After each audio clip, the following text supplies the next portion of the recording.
Nós precisamos de nos valorizar. Você, jovem, rapariga, vale e vale muito mais. Vale para si, mas vale para a sociedade.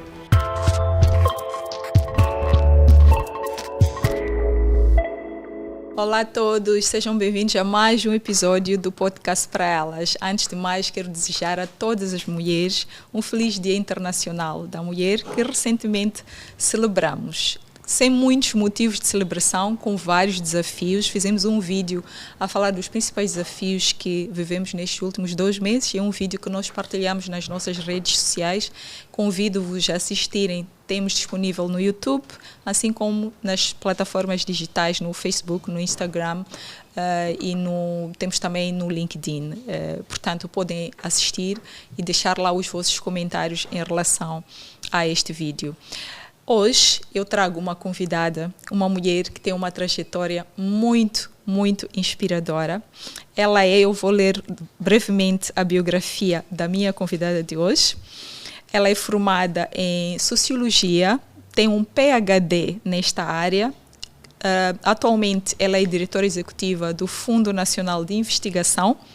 Para além desta posição, ela já foi membro da Comissão Intergovernamental de Biótica da Unesco, membro do Executive Board do PACET, professora e membro do Conselho de Direção da Universidade Namashingueia, concebeu e dirigiu o Programa Nacional das Vilas do Milênio e o Programa de Expedições Científicas. Falo-vos da doutora Vitória Langa. Doutora, obrigada. Muito bem-vinda ao Podcast para Elas. Obrigada.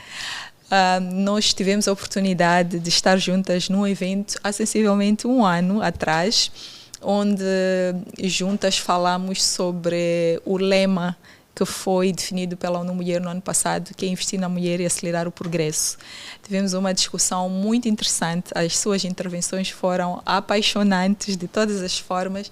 Eu achei que seria interessante convidá-la para uma conversa aqui na mesa de podcast, primeiro para conhecermos um pouco mais. Particularmente acho a sua história muito inspiradora, principalmente para as jovens perceberem que elas podem trabalhar em diferentes áreas. E nesta área da investigação, com certeza a doutora Vitória é uma referência. Para começar, eu ia convidá-la mesmo para falar um pouco de si. Quem é a doutora Vitória, para aquelas pessoas que não conhecem? Muito obrigada. Agradeço, obviamente, em primeiro lugar, parabenizar a todas as mulheres, porque, afinal de contas, o dia 8 de março reflete o triunfo de uma luta longa e que não é efetivamente o fim, mas é o triunfo contínuo. Eu digo que a luta da mulher não vai terminar enquanto homens e mulheres não se sentirem parte daquilo que é o desenvolvimento de todas as sociedades e que a cultura não seja opacada por ditames de desprezo, porque a construção de uma identidade de cada sociedade passa por reconhecer aquilo que é a sua cultura, e a cultura de uma sociedade reside e descansa naquilo que é o comportamento e o desenvolvimento da mulher. Verdade. A Vitória Afonso Langa e de Jesus é uma senhora agora, mas uma menina nascida na província de Gaza, no distrito de Manjacaze, localidade de Xidenguel, na povoação de Xizavane. Eu nasci e cresci em Xizavane até aos 14 anos.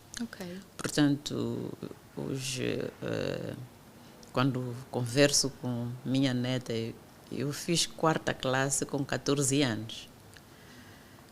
Percorria da minha casa para a escola primária, fazia 7 quilômetros.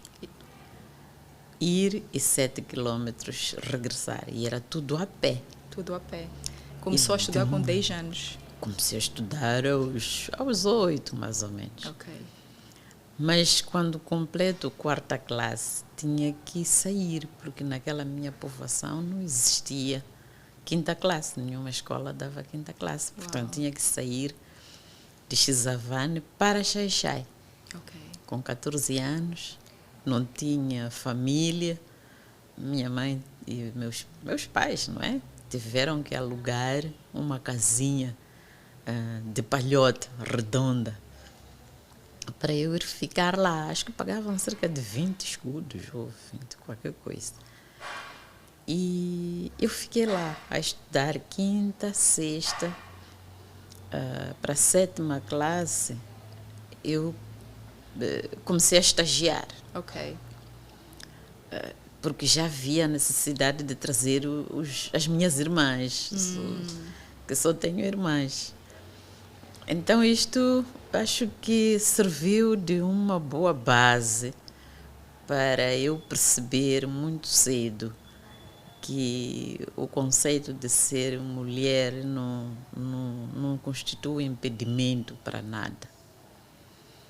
Tanto é que quando fiz a quarta classe, meu pai convidou o primo para dizer, olha, a nossa filha já cresceu, não sei o que temos que fazer.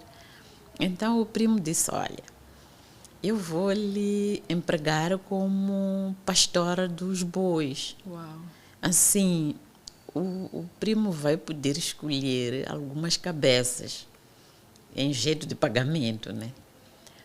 Mas os meus pais, depois de ir embora o primo deles, não estavam convencidos. Não ficaram confortados com a resposta. Então, assim, eu fui despachada para ir estudar. Ainda bem, né? Foi muito bom. Eu costumo dizer que, afinal, quem percebeu o conceito da emancipação da mulher muito cedo foram os meus pais. É verdade. Meu pai não sabia ler nem escrever, Uau. mas não concebeu, não entendeu essa coisa de remeter a filha para ser pastora depois. Que bom, que bom. Depois disso, pronto, dali passei para Maputo. Ok. Passo para Maputo, mas em 1975, entre a independência ou aquele... E nós tínhamos que, estando no Xai-Xai, tínhamos que estar nas atividades de férias. As atividades de férias significava ir para Xidenguel, de Xidenguel ir trabalhar na colheita de arroz, em Manjacás, ir a pé. Íamos, era OJM, agora já dissemos OJM. Sim. Naquela altura era juventude, era um Ok. movimento juvenil muito forte, que íamos à noite, ao amanhecer estávamos a chegar em Manjacás e íamos para Machamba. Depois de trabalharmos na Machamba, regressávamos a pé. De quem eram as machambas, doutor? As machambas eram as machambas do povo, do governo. Exato. Então, mas o conceito era elevar a produção e a produtividade. Não importava se era do governo, se era de um privado, mas era se para ele beneficiar necessita. o povo. Exatamente. Mas pronto, depois passei para Maputo. Venho para Maputo no conceito de vir trabalhar, porque eu, ao estagiar no Xai-Xai na direção da agricultura, o diretor da agricultura lá, eu fui afeta nas machambas do povo. Ok. Era um setor. Então, eu todas as manhãs tinha que ir assistir às cooperativistas. Ok. Mas eu não recebia. Chegava no final, me davam couve, repolho. Eu estava feliz. Pois, tinha comida. Mas o diretor não estava inquieto. Disse, mas esta menina trabalha tanto e não está a receber. Então quis-me admitir, mas eu não tinha 18 anos para entrar no Estado. E o diretor na altura era o Dr. Gaspar Zimba, que veio a falecer na minha ausência, por sinal. E então me inscreveu. Saiu um concurso do Ministério do Trabalho para colocadores e fiscais. Então ele foi me inscrever, mas eu não sabia. Chegado ali num belo dia, eu preparada para ir para, acho que era a cooperativa 3 de fevereiro. Então dizem, não, o diretor disse que tem que ir para os caminhos de ferro. Ir fazer o que nos caminhos de ferro? Diz, tens que fazer provas psicotécnicas. É? Sim, tens que ir lá. Ok, eu fui para lá só com caneta. Disseram era para ir fazer provas psicotécnicas. Eu cheguei lá, fiz as provas, mas rápido, tudo rápido. A pensar assim, eu tenho que despachar aqui para ir atender as minhas cooperativistas. Então, terminei, de facto, e pronto, eu fui para as minhas cooperativistas.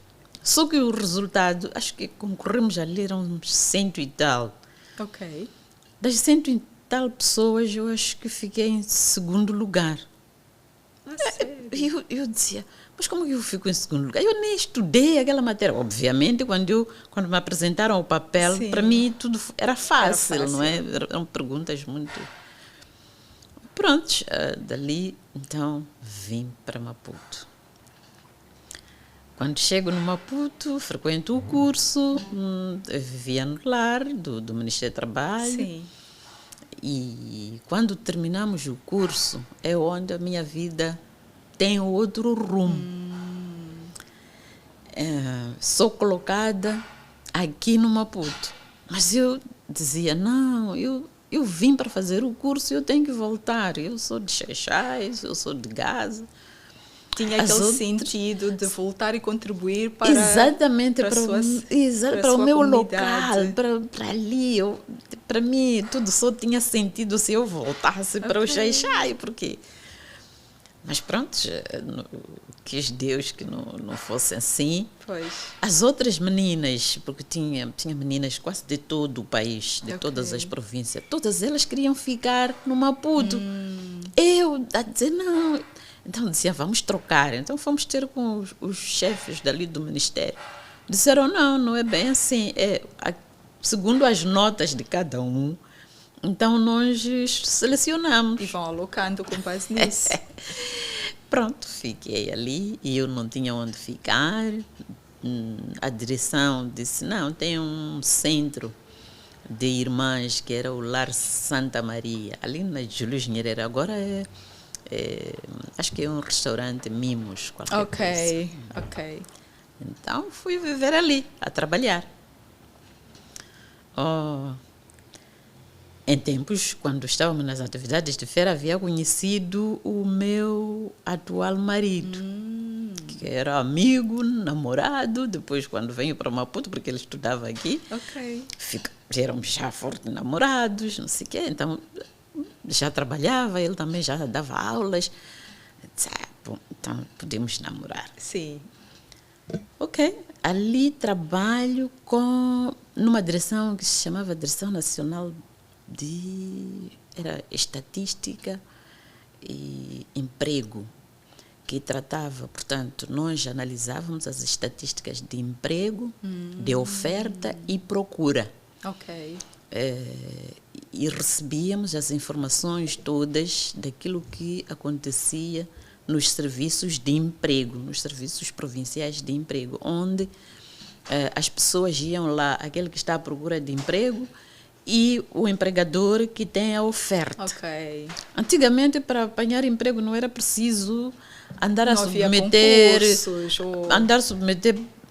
civis nas empresas, não. As pessoas iam para este determinado local. O serviço, exato, o serviço de emprego, onde dizia, olha, eu sei fazer isto, e tinha lá um técnico que apontava, e depois as empresas iam lá, diziam, nós precisamos de um profissional desta e daquela qualidade.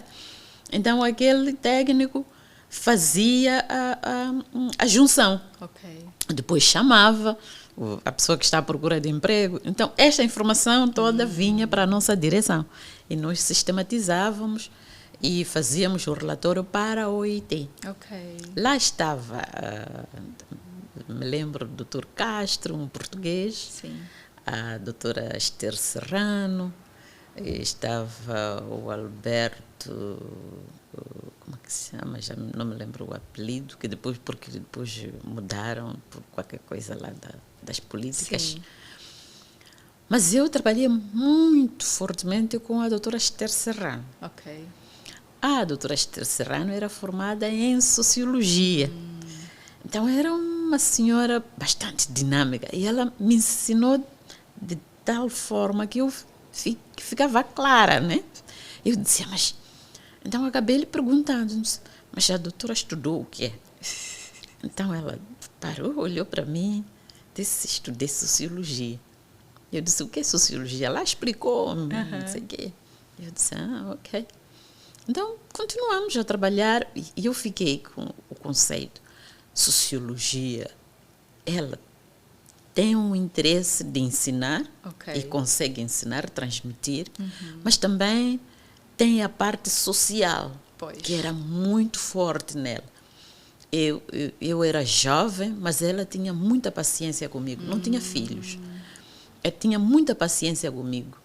E queria compreender, por exemplo, aquelas estatísticas das pessoas. Por exemplo, ele dizia assim, vamos lá pôr as estatísticas a falarem. Por que este centro está a apresentar muitas mulheres, por exemplo, eram 10 mulheres que estavam à procura de emprego, vamos, de secretária. Sim. No mês seguinte, aparecem de novo 10 mulheres. Não serão as mesmas mulheres? Temos que pôr as estatísticas a falar, porque as estatísticas, os números são pessoas. Exatamente. Esta afirmação ficou em mim. Eu continuei a estudar à noite, a trabalhar, para encurtar um bocadinho, mas também continuei a formar a minha família. Ok. Neste processo? Neste processo. Nunca parei de estudar, graças a Deus. E como é que foi este processo de ser mãe, casar, a estudar, a trabalhar? Sabe, se disserem assim, foi difícil. Estaria a mentir para mim mesma. Sim.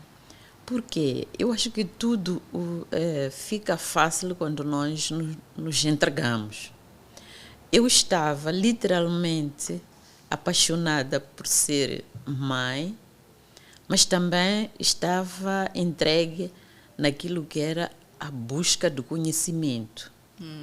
E uma das palavras mágicas que a minha mãe me disse, nós estávamos na Machamba, assim, colimamos, depois eu ia para lá, depois apanhava a sachar, depois eu ia para lá, apanhava, tirar coisas na Machamba. Eu dizia, mas mãe, quando é que vai descansar de ir para a Machamba?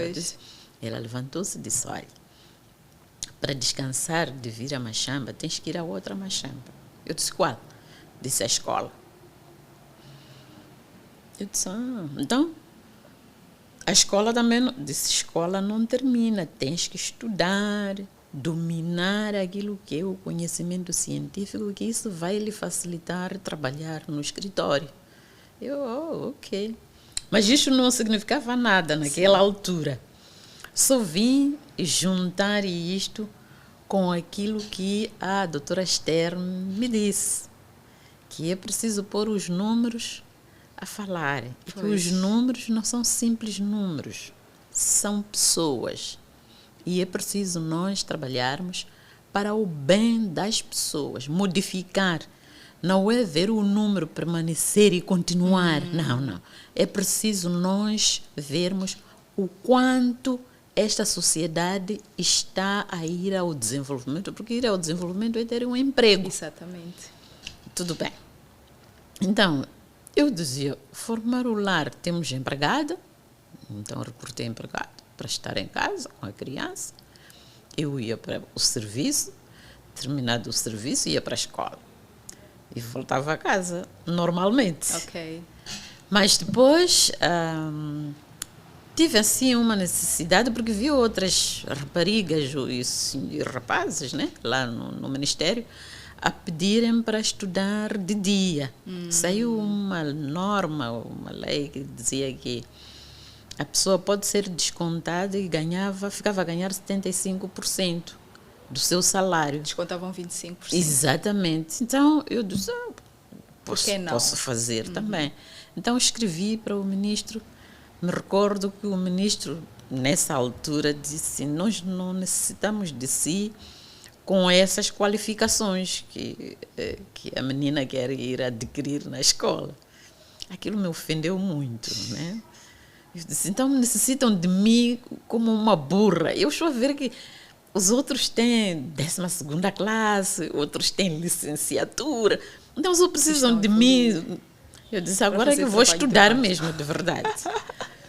Então, eu continuei e tal, mas pronto, me mandaram para Portugal para fazer o curso de informática. Fui uma das primeiras raparigas. Quantos anos tinha, mais ou menos, nesta altura? Eu, nessa altura, acho que tinha 25 anos. 25 anos. E quantos filhos tinha, doutora? Com 25 tinha 2 filhos. Okay. Acabava de ter o meu segundo filho. Okay. E o último, por sinal. Ok, tem dois rapazes. Tenho 2 filhos, uma menina, e um menino. E um rapaz. Ok. Então, eu já tinha o domínio em termos dos serviços de emprego, já tinha frequentado mais de 2 ou 3 cursos em Portugal. Okay. E fui fazer o curso de informática, porque já estava a entrar o boom da informática, os programas MS2, Sim. eu digo às pessoas. Então os jovens: o que é isso, MS2? Então eles queriam aprender. Tinha que ir para Portugal para aprender. Exatamente, não era fácil aqui assim. Então eu já sabia trabalhar com computador e não sei o quê. Então, num belo dia, conversando com uns amigos do banco, era BPD. Sim. Disseram: lá no serviço precisam de pessoas, não sei o quê. Então, conversei com a minha colega. Estão a precisar de pessoas lá. Nós aqui estamos a ganhar mal, nem me deixam ir para a escola. Então, eu disse: vamos experimentar, mas não dá para sair, porque aqui temos nossos amigos, nossas amigas, não sei o quê. Então, metemos o pedido. Disseram para escrever um papel, metemos o pedido no BPD. Acho que o pedido deve ter entrado numa quinta-feira, e disseram: o vosso pedido foi aprovado. Quanto é que vão nos pagar? Nós fomos ao BPD para ir ganhar 3 vezes mais do que ganhávamos no Ministério do Trabalho. Uau. Dissemos: vamos lá, pagam-nos mais. Pagam melhores condições. Então, metemos o documento. Eu me lembro que meti o documento, creio, numa sexta-feira, a pedir para sair do Ministério do Trabalho. E na segunda-feira, eu estava a começar a trabalhar no BPD. Portanto, fiquei desempregada, literalmente, se calhar, domingo. Aquele domingo é que fiquei sem receber salário. Então comecei a trabalhar no BPD. E o que fazia lá no BPD? No BPD entrei para os recursos humanos. Eu era gestora das agências de Xai-Xai, era Xai-Xai, Pemba, creio, e Sofala. Eram 3 agências que eu cuidava. E trabalhei. E quanto tempo ficou lá? Fiquei 3 anos. Okay. Fiquei 3 anos porque meu marido é colocado em Cuba, a trabalhar em Cuba. Eu havia feito a inscrição na UP para ir fazer psicologia, porque no país não tinha o curso de sociologia, que eu tanto queria fazer. Sim. Então, um curso similar, mais ou menos, psicologia, eu me inscrevi. Mas o UP, quando o meu nome ia sair, meu marido já ia para Cuba. Então, eu perguntei ao ministro, ingenuidade, eu fui perguntar ao ministro do meu marido se lá onde está a transferir meu marido tem curso de sociologia. Ele disse que sim. Eu disse: então, me aceitam que eu vá para lá a estudar, porque se eu for para lá só para ir ficar em casa, não é de ir.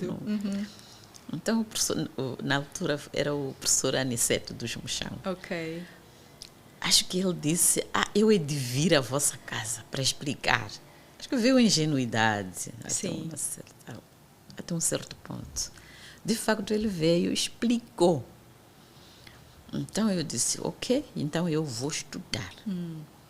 Disse, não posso garantir que não vai pagar, mas ir estudar, vai Pode estudar. estudar. Então eu fiquei maravilhada, nem liguei mais da candidatura da UP, eu disse, eu quero fazer sociologia, é o curso que eu quero. Então, rumamos Para Cuba. para Cuba. Então, começa o novo, o terceiro capítulo da minha vida. Onde, ao chegar, entro no mundo das mulheres diplomatas, as esposas, onde, até para ir, tivemos que ir perguntar qual é o comportamento que devemos ter Pois. na nossa, que chamamos sempre nossa madrinha, a Ana Rita Citola. Sim, sim, Nós fomos sim. à casa dela. Ela explicou tudo. Ok. Então, chegados lá, de facto era um mundo novo, Ok. onde quase todos os dias tem uma recepção, tem o chá. Pois. Depois tinha lá a embaixatriz, que foi uma mulher, uma irmã quase. E eu chego a dizer, eu tenho que ir para a escola, a primeira coisa é matricular-me. Eu vou me matricular e dizem assim, a senhora vem da expressão portuguesa e vai ter dificuldade de falar o espanhol. Para o efeito, deve fazer 1 ano do curso Uau. do espanhol. Então, eu tinha que ir fazer o curso. Eu disse, não tem problema. Nós íamos por 5 anos, o curso de sociologia era de 5 anos, Ok. mas eu disse, não tem problema, se terminar a missão, eu hei de ficar Pois, mais 1 um ano. ano. Não tem problema. Pois então, comecei o curso e tinha que jogar com as atividades diplomáticas, não sei o que. Não foi tudo um mar de rosa, porque Pois. as crianças tinham que ir à escola. Sim. E é um novo território, Pois. e a pessoa não entende. Obviamente, ao chegar lá, encontrei os estudantes moçambicanos. E uma das coisas que nós temos, acho que como família, é acarinhar os jovens. Pois. Então, tivemos jovens que giravam em nossa volta. Ok. Portanto, os nossos filhos tinham irmãos e irmãs. Ah, que bom. E Então isso era ajudou uma muito. comunidade relativamente grande de Sim, moçambicanos. sim. Na Então, altura haviam muitos moçambicanos a irem estudar em Cuba, não? muitos moçambicanos. Tanto é que nós temos afilhados, temos filhos, temos... Sim, assim. Então, fiz o meu curso. Assim, na desportiva, quando termino a licenciatura, eu pensei, agora já estou bem, Sim. porque eu já sou doutora igual que a doutora Esther Serra. Que era a Mas sua grande referência. Até hoje, porque foi quem me deu a luz, Pois. não é? Até um certo ponto. Mas isto queria conjugar um bocado com o conceito de onde viemos e onde podemos chegar. O nosso passado não dita o futuro. Não, nem um bocado. Eu, filha de um senhor que não sabia ler nem escrever, já era doutora. E não parei por aí, porque eu, ao graduar-me, terminei com o certificado de ouro. Uau. Que isso chamavam a nós os estudantes do alto rendimento. Portanto, a partir do 3º ano, eu comecei a ser assistente dos meus professores. Uau. Isso me dava uma vontade de apresentar os trabalhos. Uma coisa que nós, digo nós, agora nas faculdades, né, não fizemos muito, é dar muitos trabalhos práticos aos estudantes. E o estudante tem que aprender a falar, tem que aprender a expor as suas ideias. Não expor somente no papel. Exato. É diferente expor no papel e se falar. expressar, exatamente. Isso. Mas eu tive como é que é, a sorte de estar numa escola em que o fundamental mesmo era trabalhos práticos. E nessa altura, então, começam a entrar naquilo que é o papel da mulher na sociedade. A diferença entre pertencer e participar. A diferença entre participar e integrar. Então, me torno membro da Academia da Mulher, na Universidade da Havana. E quando entro no programa de doutoramento, já entro no programa de doutoramento como membro da Academia da Mulher. Então, fez o seu doutoramento lá também? Em Cuba. Eu, quando termino a licenciatura, por causa da classificação e o rendimento que tive durante a licenciatura, eles oferecem-te o programa de doutoramento. Então, me ofereceram o programa, eu não acreditei. Uau. Porque doutoramento, eu dizia... Parecia tão distante. Sim, para mim... Mas eu dizia, acho que Deus já anda comigo, não é? Ser doutora em Sociologia, ok. Então, abracei. Fiz o programa. Primeiro, a pessoa apresenta um projeto que tem que trabalhar quase durante um ano para apresentar o projeto e apresentar os resultados perante um júri de 27 professas de várias especialidades. Se tiver a sorte, pois, eu digo sorte, porque aquele que não conseguiu passar... E dedicação também, né, doutora? Obviamente. Eu tive uma professora que não conseguiu fazer o doutoramento. Uau. Foi minha professora da licenciatura. Mas eu apresentei a primeira e aprovaram. Uau. Eu me lembro que nesse dia, quando saí, né? Eu fiquei assim, as mãos jorravam água, nunca tinha me acontecido. Mas de tanto nervosismo, então a minha professora só dizia, bebe água. Ela tinha medo, que senão o coração da miúda vai parar. Mas pronto, passei e fiz o programa de doutoramento, era de 4 anos. Eu fiz em 3 anos e 5 meses. E foi bom, porque isso, creio que serviu de exemplo até para aquelas raparigas, nossas estudantes, a verem uma senhora casada com filhos a estudar e a fazer o doutoramento.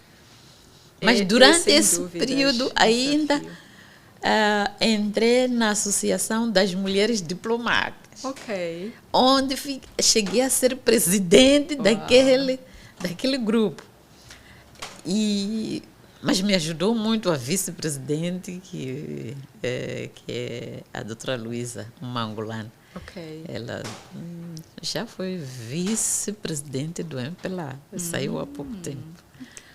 Ajudou muito, era a minha vice-presidente. Na altura ela não estava a fazer o doutoramento, eu estava a fazer o doutoramento. Sim. Então, o meu papel era mesmo de liderança. Era mesmo de orientar as mulheres, promover debates. E esses debates eram mais construtivos no conceito de juntar cada mulher proveniente de uma cultura diferente da outra, mas sentirmos-nos todas africanas, que tinham um elo de ligação que se chamava ser africano. E que nós devíamos nos afirmar de forma diferente. E isso cativou muitas mulheres. Acho que estive por 2 mandatos a presidir a associação. Depois daquilo, a minha tese de doutoramento versou exatamente sobre a construção da identidade de uma professora, desde uma perspectiva de que a professora é que cuida de rapazes e raparigas na sala de aulas. O que é que ela transmite? Obviamente que vamos encontrar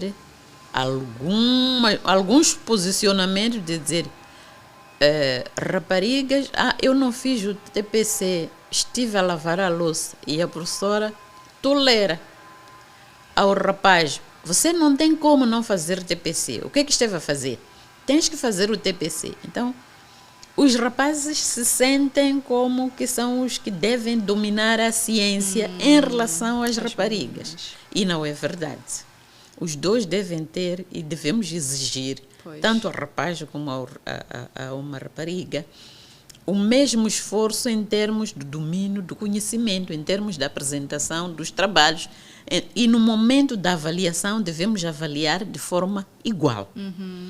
Mas se este elemento inicia no momento da orientação na sala de aulas, obviamente que vamos ter poucas mulheres nas áreas da ciência e muitos rapazes nas áreas que exigem maior esforço. Exatamente. Mas esta participação da rapariga em atividades domésticas e outras, de certa forma, também constitui uma barreira para que ela tenha um bom desempenho na escola, doutora. Como é que vocês sensibilizavam as meninas naquela altura para elas conseguirem fazer a gestão do tempo? É que o trabalho de casa deve ser distribuído de forma igual, tanto para rapazes quanto para as raparigas. Certo. Veja que há homens que procuram mulher porque não sabe cozinhar. Isto também é nós criarmos uma discriminação ao homem. Ou seja, procuram uma mulher que sabe cozinhar. Exatamente, porque ele precisa de comer, Sim. mas não sabe cozinhar por quê? Porque ou a mãe, ou mesmo a partir da escola, lhe disseram o seu trabalho, ou na hora de ir para casa, você vai lá fazer TPC. As raparigas podem ir para casa porque dizem que tem que ir ajudar as mães, não é? Mas rapaz e rapariga têm que ir ajudar a mãe. Pois. Para que os dois tenham oportunidades iguais. Exato. Eu tive a mesma situação. Não obstante, nós como não tínhamos rapaz em casa, eu fui criada, eu sei o que é ir a machamba, mas também sei mudar aquela coisa de amarrar cabrito, Sim. depois ir arrancar folhas para Sim. dar aos cabritos. Isso, aqueles que tinham rapazes, quem faz isso são os rapazes. Mas como nós em casa éramos raparigas, então tive a sorte de ser criada, eu sei subir as árvores, eu sei pular, sei saltar a corda, eu fiz tudo, né? Mas não é exatamente por isso, porque a sociedade não é só mãe e pai em casa. A sociedade em que eu vivi me encurralava para as atividades da rapariga. Não, era impossível alguém convidar, chamar-me e dizer: olha, Vitória, estamos a chamar a Vitoriane para ir cortar a árvore na casa do vizinho. Não faziam. Por quê? Porque se supunha que quem tem que subir cortar a árvore é um rapaz. Então chama o rapaz vizinho do outro lado. Mas eu sabia, na minha casa nós subíamos, cortávamos, porque minha mãe precisava que alguém subisse para cortar. Pois. Agora, em termos daquilo que são os princípios e perspectiva de gênero, a ideia é educar os dois gêneros da mesma maneira. Há coisas que, por inclinação, não pode dizer que não aprendeu. Assim como eu digo, eu não sei, por exemplo, fazer chima, mas gosto de chima, não é? Mas é porque eu não me inclinei para isso. Exato. Não porque estou à espera que o rapaz fizesse chima. Não. Os rapazes também não podem dizer eu não sei fazer o arroz, não porque está à espera que uma rapariga fizesse o arroz. É uma inclinação. Se não faz o arroz, vai saber fazer batata, né? Vai saber fazer mas uma alguma sandes. coisa faz na sim, cozinha. Sim. Então, nós temos que ensinar nessa perspectiva. E quando vamos àquilo que é o trabalho científico, também temos que ensinar de forma igual. Porque depois temos o nível 2, que é o nível da integração na sociedade. Como é que estes homens e mulheres vão se integrar na sociedade?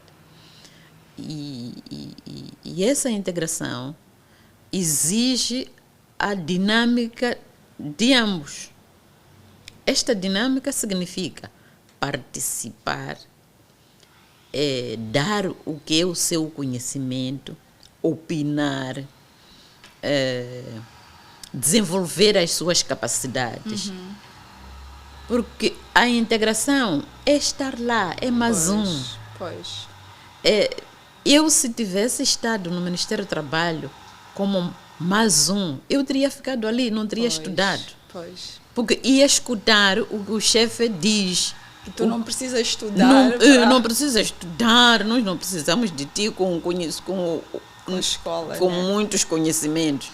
Não, eu não estou ali porque o chefe está ali. Eu estou ali porque eu quero participar, quero opinar. E se eu sinto que o conhecimento que tenho ainda não é suficiente para eu atingir aquilo que são as minhas aspirações, pois então eu tenho que ir para frente. Pois. Esta coisa de existirem barreiras, podem ser barreiras econômicas, agora em dia, né? Porque as escolas, a maior parte das universidades, as escolas precisam de pagamento. Sim.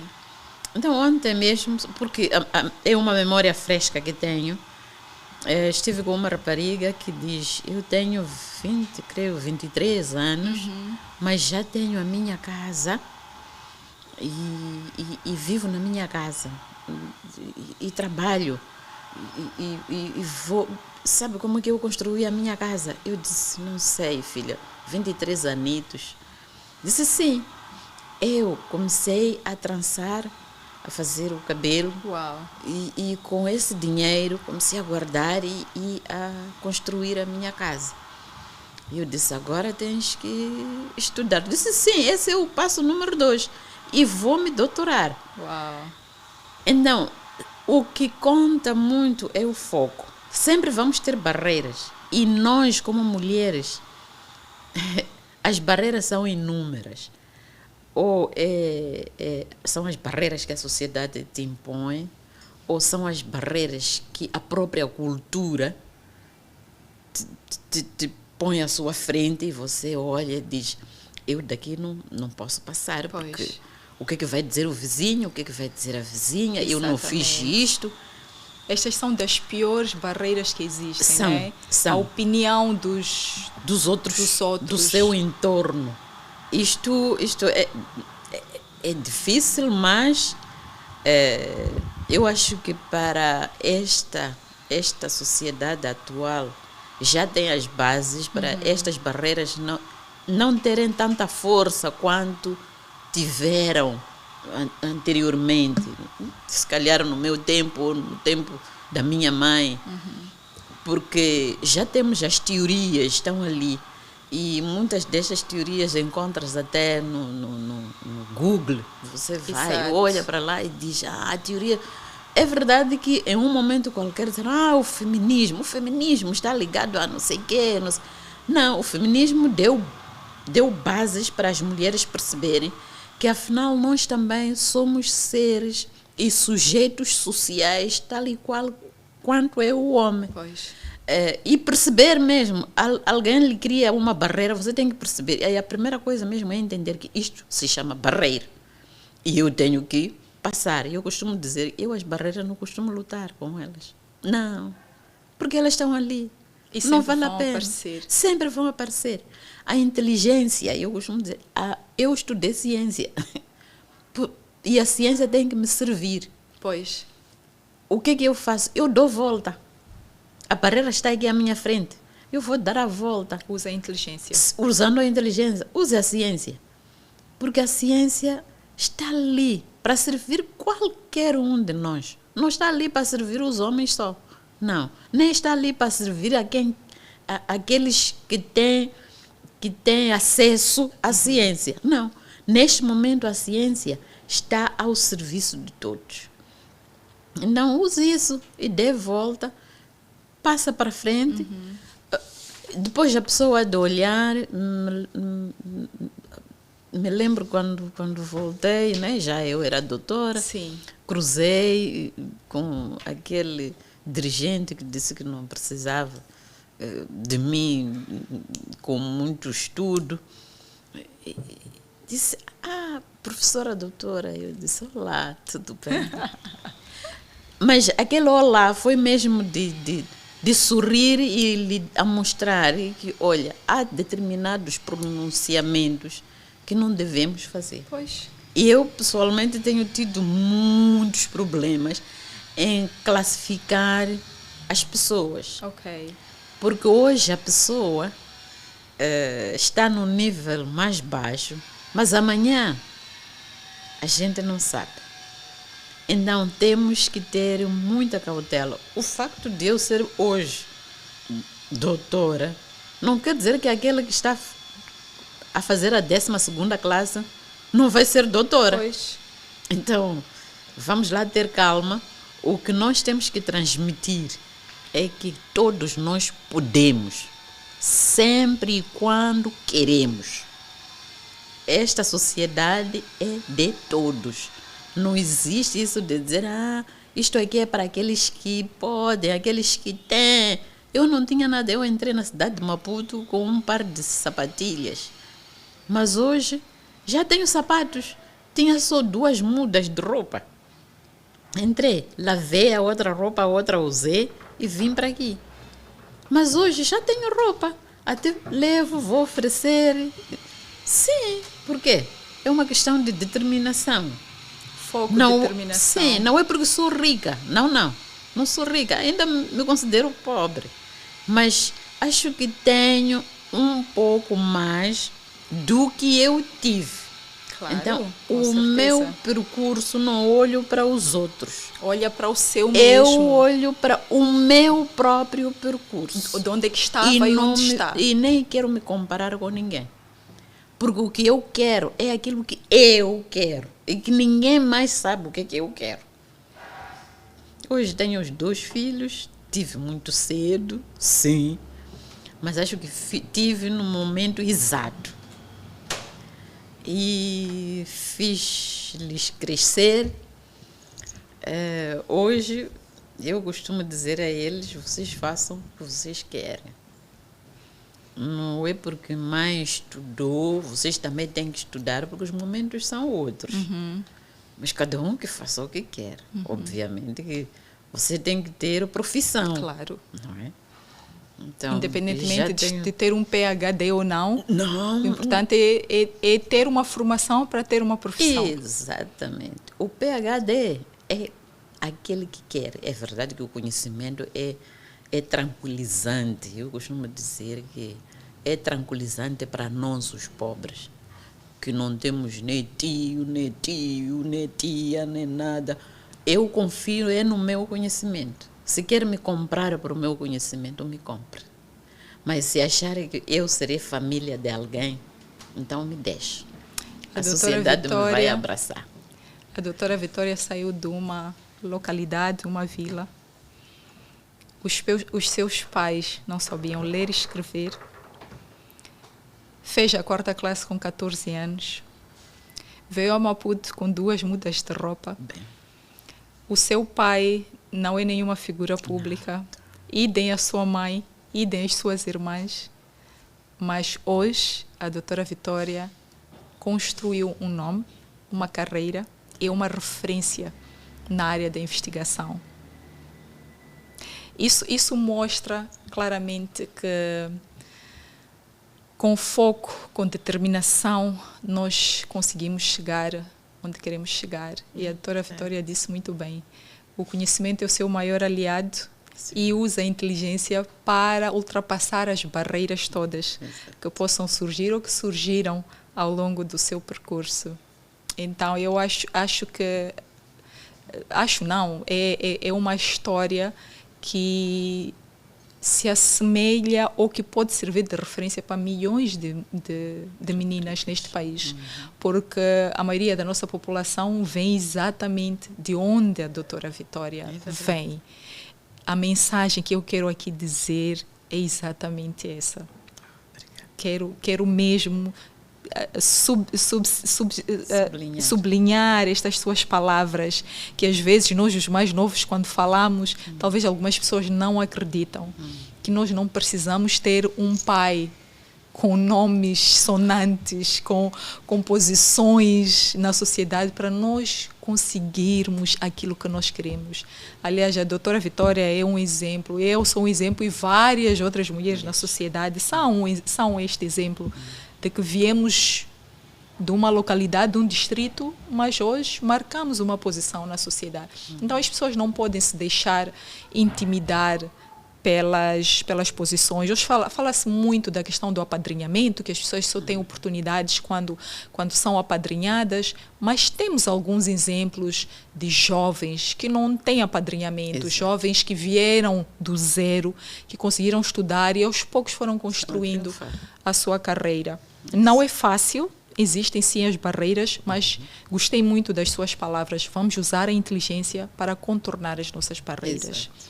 Então, é por isso que eu queria muito ter essa conversa consigo, doutora Vitória, porque eu acredito e acreditava que seria muito interessante ouvir esta sua história para realmente mostrarmos às outras jovens e levarmos esperança e luz para elas dizerem, uau, afinal, eu também posso. Se as outras mulheres conseguem, nós também podemos. E hoje a informação está muito mais acessível, não é? No vosso tempo não havia nada disso. Hoje, com o poder da internet, podemos ainda fazer muito mais coisas, não é? Há uma frase que a doutora Vitória disse no evento que eu participei também no ano passado.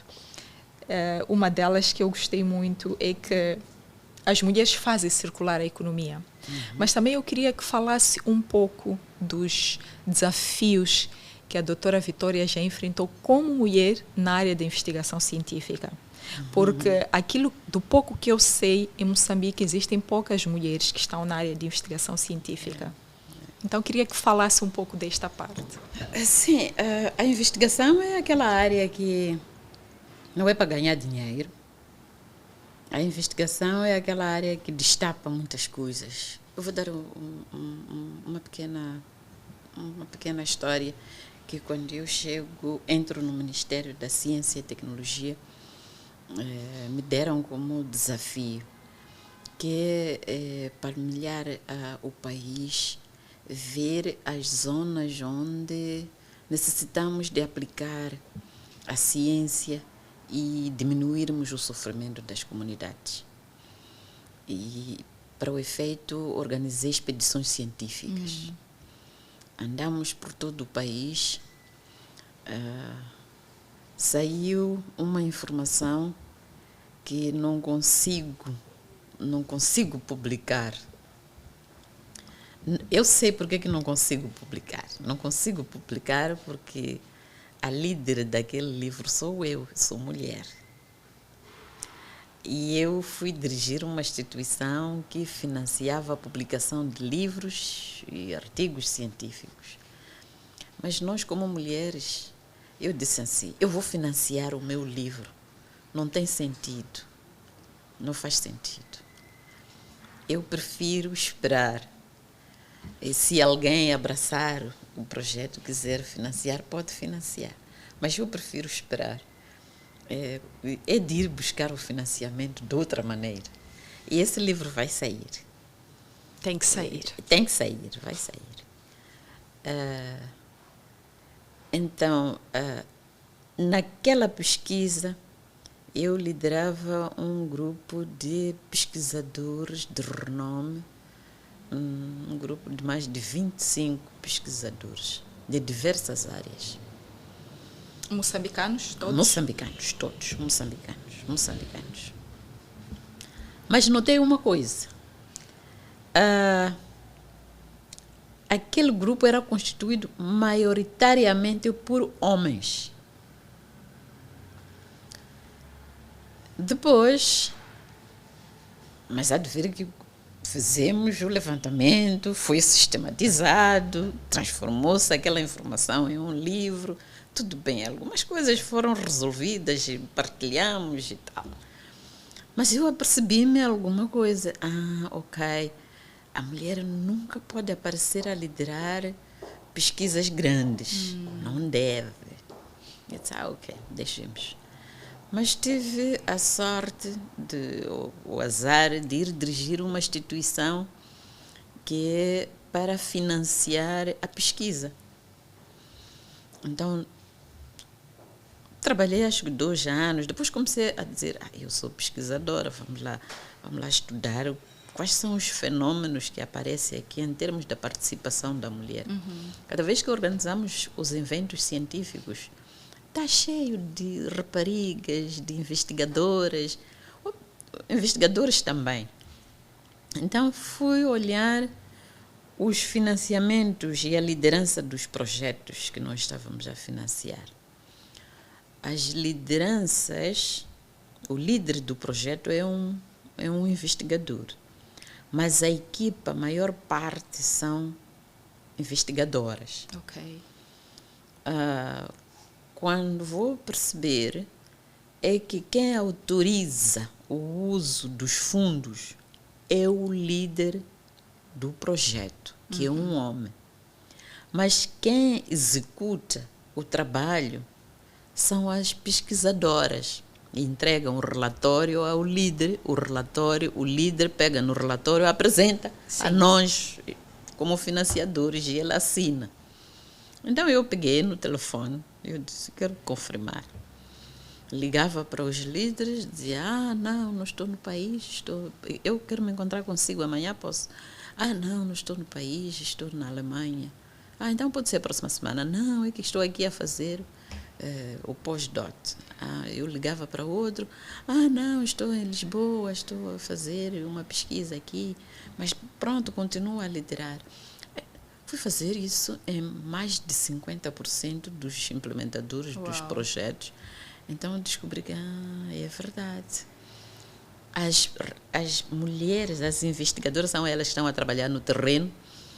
Os líderes apenas controlam as finanças.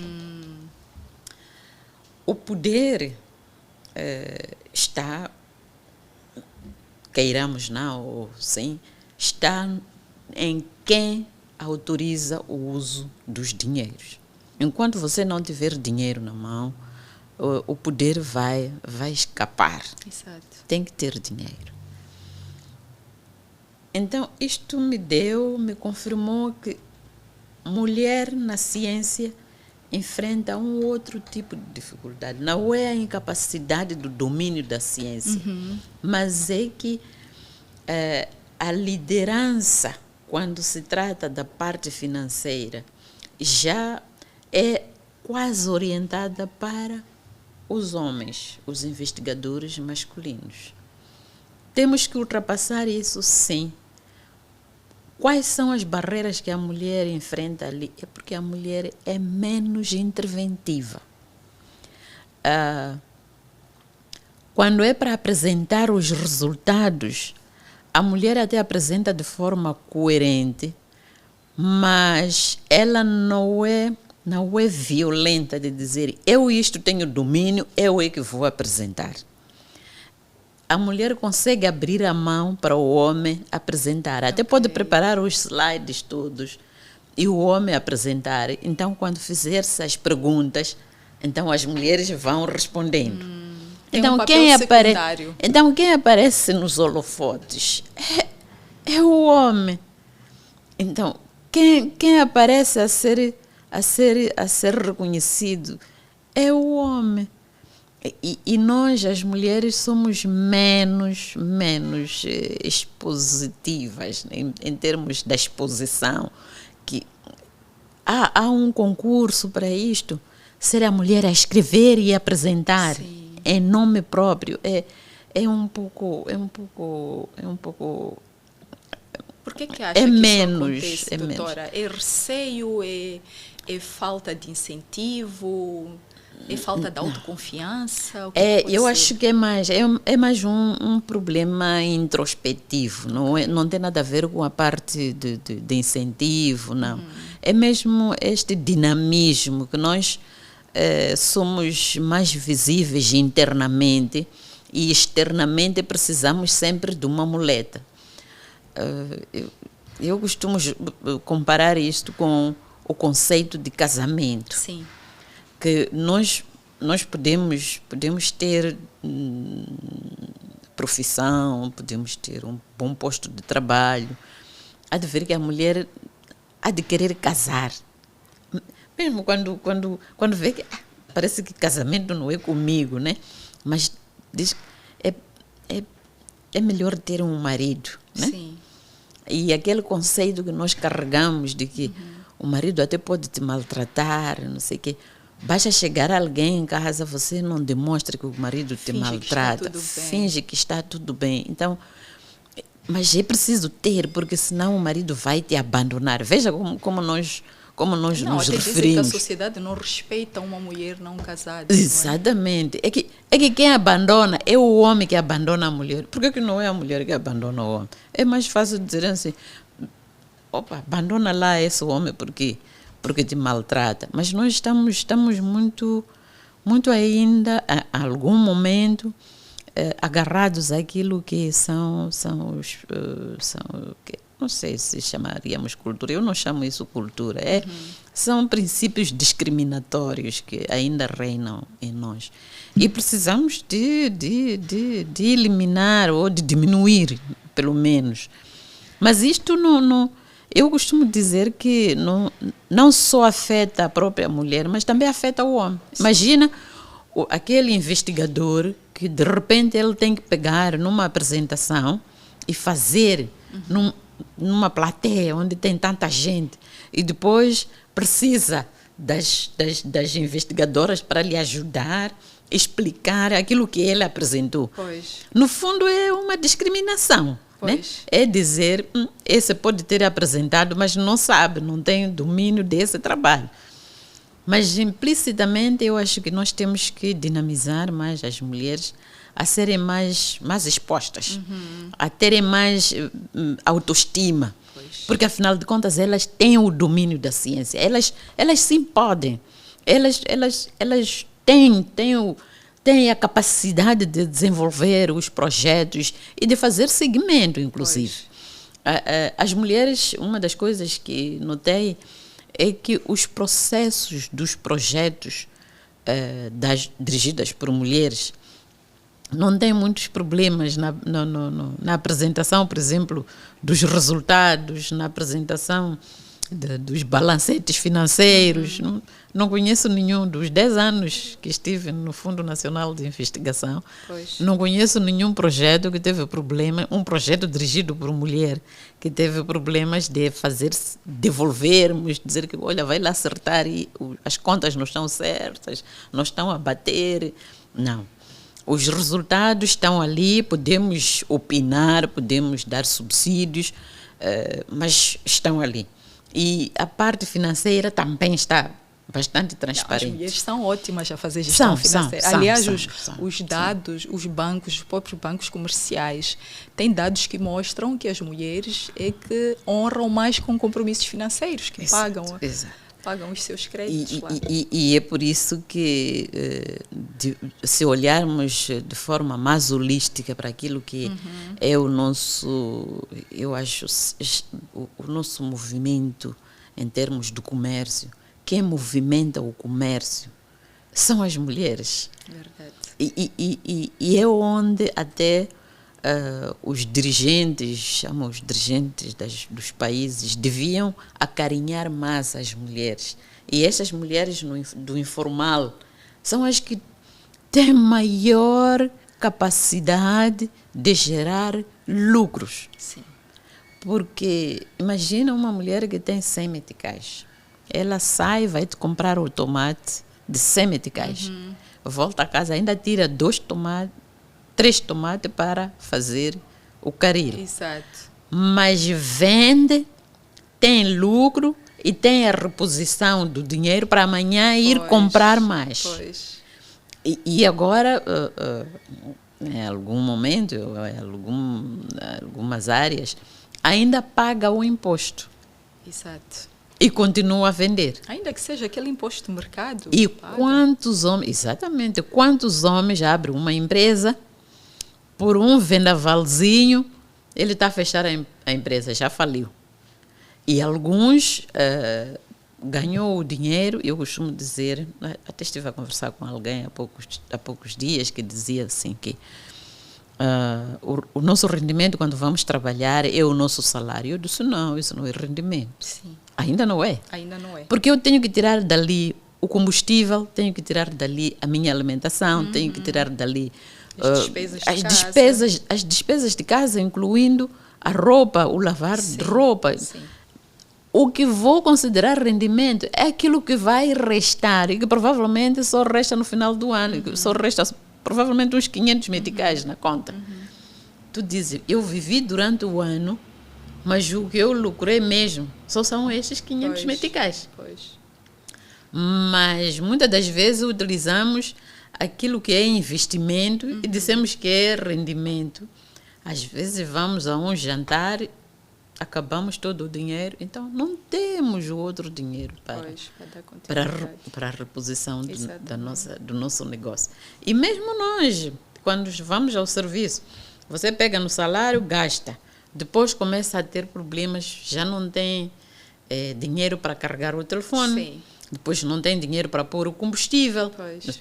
Porque você gastou o que é o investimento a pensar que é um ganho, é o lucro. E não é. Não é o lucro. É gestão financeira. Então, né? é necessário ver, de facto, o comércio informal, onde nós encontramos maior parte, são as mulheres. E é preciso, ainda bem que o governo agora está a abrir linhas de financiamento. Sim. Eu acho que não só abrir linhas de financiamento assim para todos, temos que abrir linhas de financiamento para mulher e mulher informal. Dizer mesmo, direcionar. E depois vamos controlar. E vamos abrir também financiamento para as raparigas poderem estudar. Sim. Mesmo que seja bolsa, empréstimo, não faz mal.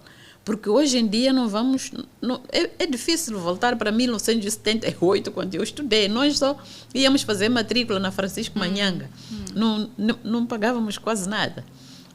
Mas hoje em dia... Não tinha que pagar chapa, não tinha que pagar não haviam essas despesas todas. Andava-se a pé. Sim, olha, da minha casa nós estávamos ali ao pé do Aga Khan para ir ao Ministério da Educação. Meu marido ia a pé e voltava a pé. Sim. Portanto...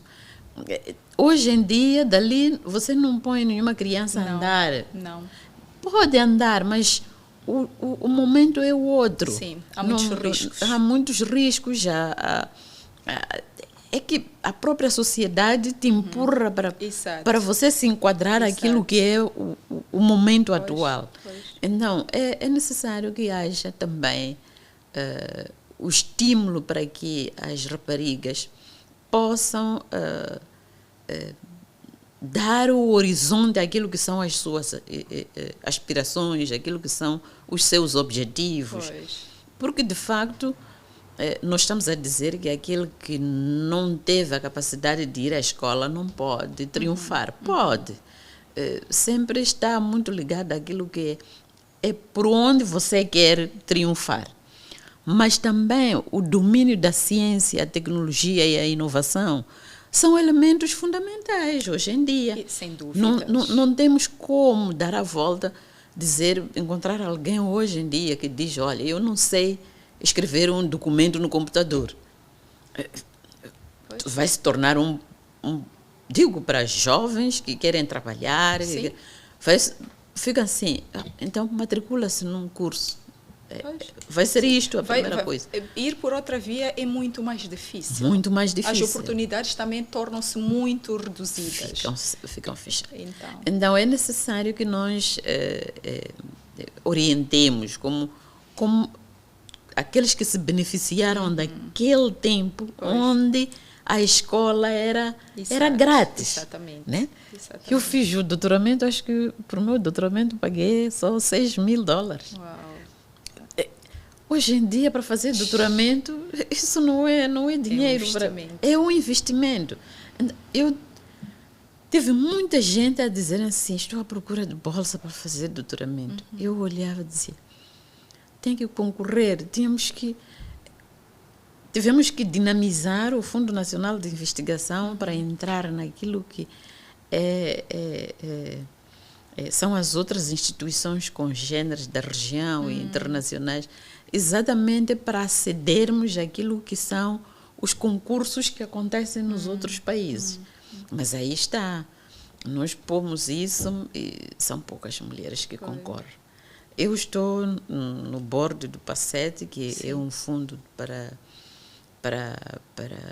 doutoramento, né?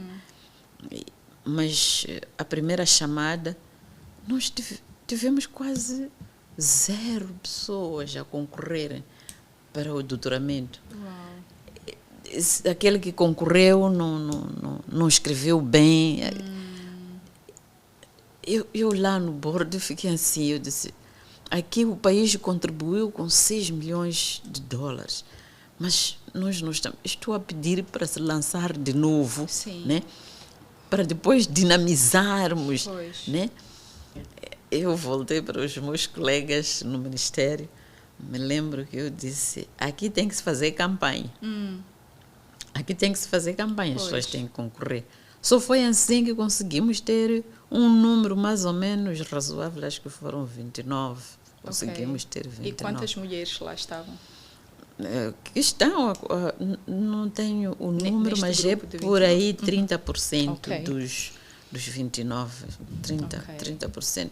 Apareceram mais ou menos, mas precisamos de ter mais mulheres a aproveitarem esses espaços, essas oportunidades, porque também o conceito de desenvolvimento da ciência tem outro lado, não é? Que também nos exclui, porque as bolsas de doutoramento geralmente dizem assim, só pode concorrer até 35 anos. As nossas raparigas, para começar a estudar e depois fazer o mestrado, e ele casa, depois tem que criar os filhos, depois é que volta para ir fazer doutoramento. Ele volta para fazer doutoramento exatamente aos 35, 38 anos.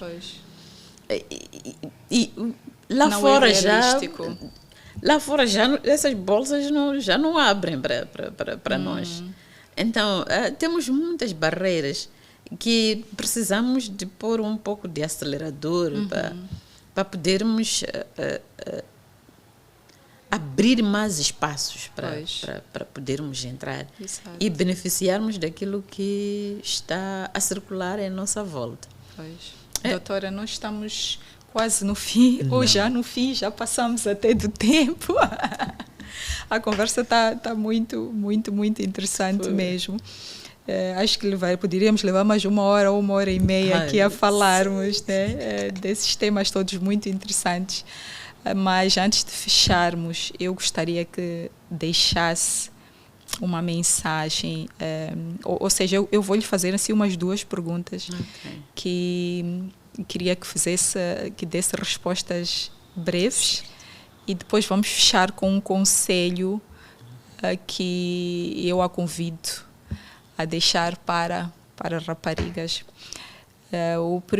A primeira pergunta que eu coloco é: qual é o pior conselho que a doutora Vitória já escutou na vida? Dizer que não é necessário estudar.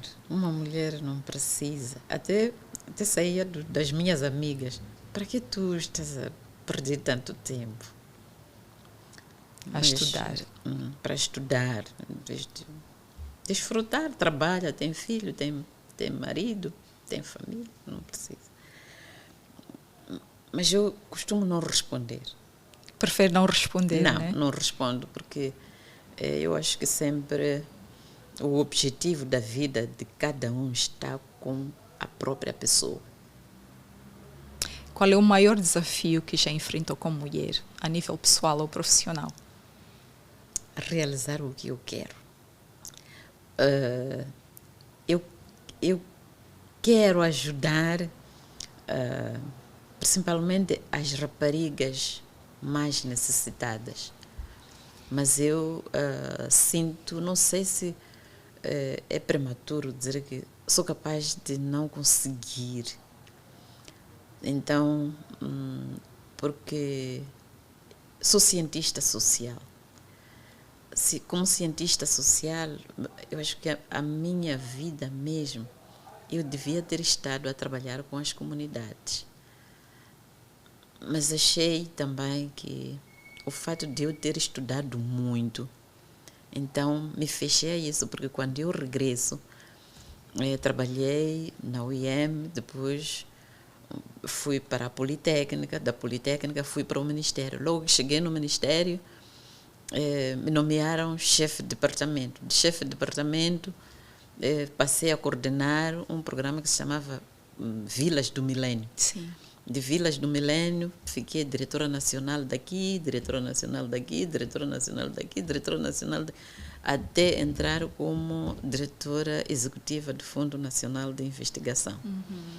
Mas eu pensava que podia ser, é um nome que eu invento, Sim. podia ser diretora de ajuda às raparigas mais necessitadas. Mas ainda vai a tempo. Não sei, não quero tirar a toalha no chão. Sim. Mas eu acho que entrando por uma ONG, provavelmente vou desenvolver Mas isso. Mas acredito que também ao longo deste percurso todo, de uma ou de outra forma, conseguiu ajudar. Aliás, uma das coisas que a doutora Vitória disse na sua intervenção no evento do ano passado é: não importa a dimensão. Exato. Porque se nós conseguimos apoiar 10 e estas 10 também se multiplicam, com certeza que tem um impacto bastante positivo. E para fechar, doutora, um conselho para as jovens mulheres. A sua câmara é esta. Uau! Que vocês podem tudo o que quiserem. É uma questão de decisão, foco e determinação. Não precisam de se autodiscriminar. A autodiscriminação é um harakiri. Nós precisamos de nos valorizar. Você, jovem, rapariga, vale e vale muito mais. Vale para si, mas vale para a sociedade e vale até para os seus, eu digo assim, bom, o seu pai, sua mãe, seu irmão, sua irmã, seu namorado, seu marido. Você é que pode libertar. Então tem que levar isso como o seu foco de dizer: o meu papel é libertar toda esta sociedade. Daí vamos, no final da jornada, vamos poder olhar para trás e mensurarmos e dizer: eu fiz o que pude, mas o que pude vale para a sociedade. Muito obrigada. Muito bom. Muito bom, doutora Vitória. Olha, mais uma vez, muito obrigada mesmo pela sua contribuição aqui nesta plataforma, neste projeto que veio mesmo com o objetivo de ter pessoas como a doutora Vitória para partilharem essas histórias incríveis, essas histórias que nos trazem esperança. E quero mesmo, em nome de todas as mulheres que vão ser impactadas pela sua história, que eu não tenho dúvidas que não serão poucas, agradecer. E com certeza que temos que criar outras oportunidades de haver, eventualmente, até fisicamente, né, essa interação com as jovens. Se pudéssemos chamar jovens mais necessitadas, para elas fazerem perguntas. Exatamente. Porque há coisas que, assim, ao narrar, até podem passar. Pois. Eu me lembro que eu comia Durante a semana comia mandioca e folha de abóbora, né? Então vais encontrar jovens hoje a dizerem assim, eu comer só folha toda hora não faz mal. Não, eu não estou faz. aqui, 65 anos, jovem, bonita, cheia de vida, exatamente. e comia essas folhas. E é saudável. É saudável. Hoje em dia se diz é saudável, mas naquela altura as pessoas... Era sinal de sofrimento, Era sinal de sofrimento. Mas o sofrimento está na cabeça. Sim. Mas, na verdade, a barriga não tem vidro. Pois. Então, eu me alimentava e estudava. Claro. Estudei. Eu me graduei, fiz o doutoramento aos 34 anos. Sou a graduada mais jovem da Universidade da Havana. Uau. Mulher. Sim, então, quer dizer, às vezes algumas... Eu digo, está a fazer doutoramento aos 50, 55. Depois vai trabalhar quando? Mas é a nossa realidade. É a nossa realidade. É a nossa realidade. Por quê? Mas também nunca é tarde, nem Porque nos impulsam a dizer assim, você tem que parar de casar. Eu já tive uma aluna que disse, professora, eu não vou continuar com a tese, era uma tese de mestrado, não vou continuar com a tese porque vou me casar. Onde está o impedimento? Você pode casar? Sim. Eu vou parar. Parou 2 anos. Retomou. Tenho uma no doutoramento. Está parada. Por quê? Porque, sei lá, o filho, não sei o quê. Eu disse, minha filha, junta, cruza as coisas. A mulher tem muita capacidade de cruzar. Pois. Eu costumo dizer, eu ouço uma coisa daqui e aqui estou a escrever. A mente de uma mulher é a mente mais rica que nós temos. É verdade. Nós podemos falar com 3 pessoas ao mesmo tempo. E não há cruzamento de informação. Não, eu costumo dizer que este é uma missão, é um dom que Deus nos deu, de sermos esses seres multifacetados e com capacidade de fazermos várias coisas ao mesmo tempo. Porque senão paramos completamente. Mas olha, temos aqui uma lembrança para si. Uma lembrancinha. This is surprise. Quando estiver, olha, na sua viagem, tem aqui obrigada. 2 coisas que vão poder ir consigo na viagem, quando estiver a arrumar as suas. Eu sei que a doutora Vitória viaja muito. Eu acho que já tem mais uma coisa aí. De viajar. E agora estou a ir, Está conta própria. Ok. Meu marido disse assim, mas você também vai fazer... Oh, que nice. Isso é para bolsa. É um pendurador de bolsa e tem um espelho. Muito bom. Muito bem. Então, é uma muito lembrança obrigada. nossa. Desculpe, eu essa coisa de lembranças, acho que não estou muito... Não, a lembrança é de nós. Mas me chamem sempre que eu gosto. Claro, com certeza. Acho que agora o que quero fazer mesmo é isso. É isso, né? Tenho um livro que se consigo terminar agora em Lisboa, não sei. Ok. E tenho num livro até vou lhe mandar um draft. Sim. Eles vão lançar, creio que é com outras mulheres. Então, são as histórias de mulheres, não sei o quê. Interessante. Então, temos que falar sobre isso. Vamos falar sobre isso. E a todos vocês que nos acompanham, mais uma vez, muito obrigada por estarem aqui sempre conosco. Eu espero, sinceramente, que vocês aproveitem todos os conhecimentos partilhados aqui com a doutora Vitória. Continuem ligados às nossas plataformas, porque vamos trazer muito mais histórias, muito mais informações aqui para agregarem valor, para ajudarmos as mulheres a continuarem a crescer, a desenvolver e a criarem seus próprios projetos de vida. Não se esqueçam de subscrever o nosso canal no YouTube, seguir as nossas redes sociais, no TikTok, no Instagram, no Facebook, estamos também no LinkedIn e podem nos escutar no Spotify. Muito obrigada e até a próxima.